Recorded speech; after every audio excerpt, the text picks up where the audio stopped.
Hey, greetings, my cohort and Dr. Marco. Hey, I just shot this video and it was like 14 minutes long, so I'm redoing it. I wanted to share briefly with you about my paper. I wrote on leadership development, and as a children's pastor, I really saw the need for my own leadership development and leadership development of my teams and the people that I serve and the people that follow me.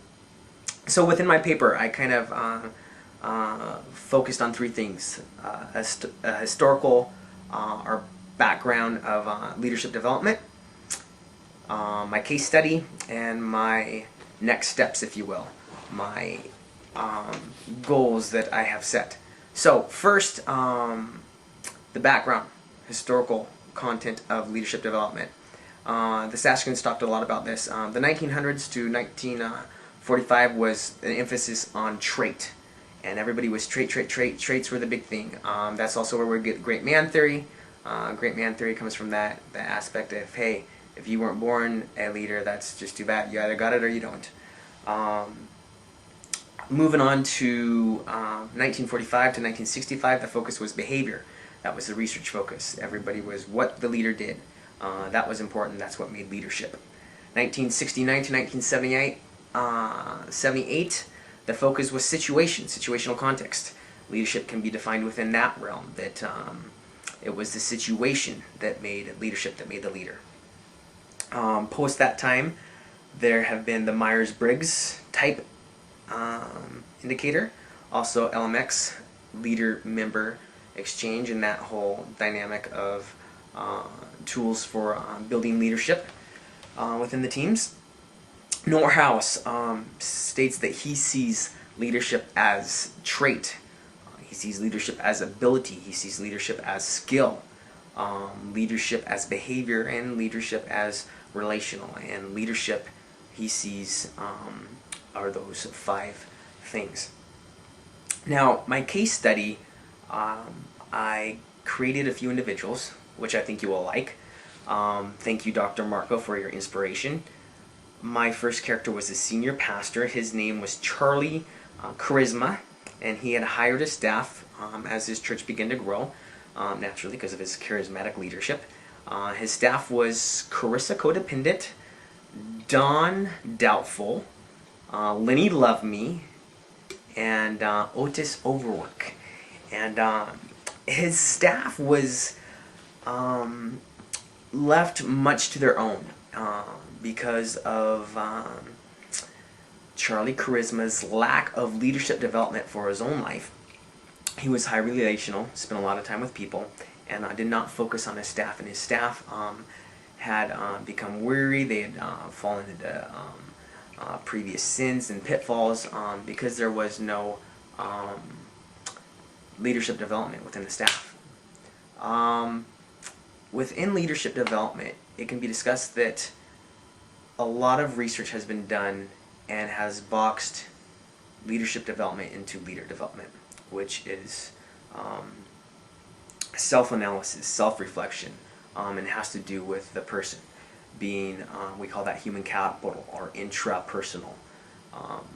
However, leadership development is actually largely interpersonal. It is a social capital, and it relates with networks, how people work together. And so within leadership development, there was no social networking, there was no connecting of teams within my case study, and basically the church fell apart. There was a lot of moral failures, and it was also a situation of names hidden and protected, but also a reality of church context of churches that I know.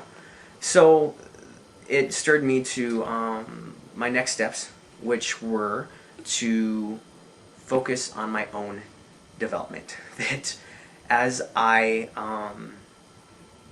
continue my education, and as I continue to be mentored and mentor others, I'm going to be very mindful of the 11 people in my life. I will not do life alone. I need help. I acknowledge that. And Leonard Sweet wrote about having 11 indispensable people in your life, people like a Barnabas, a Deborah, people who encourage you, who got your back. So number one, I'm going to do that. Number two was to help my staff not become stagnant. I'm going to do this through the books that I continue to lead them through, also by modeling spiritual disciplines as my own senior pastor has. Three is to help my team fall in love with Jesus. That's the same mantra that I have for my children as well, to help them fall in love with Jesus.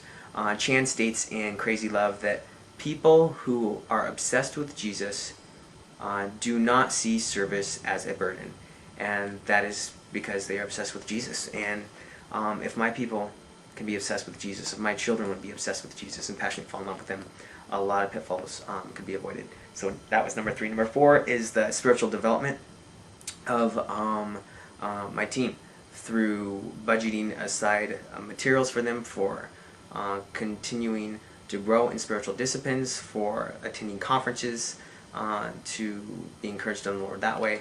I am going to focus on that as well. And last was the intentionalness of me to equip my leadership team to equip their own teams for success. So those are kind of my 5 goals, and I hope that you enjoyed hearing a little bit about my paper.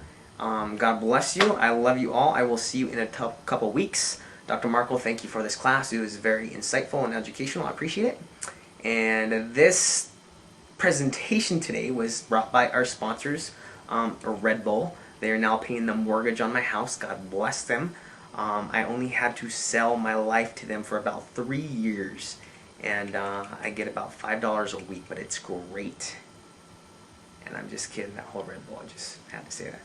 Alright team, love you guys, and we'll see you soon. Bye.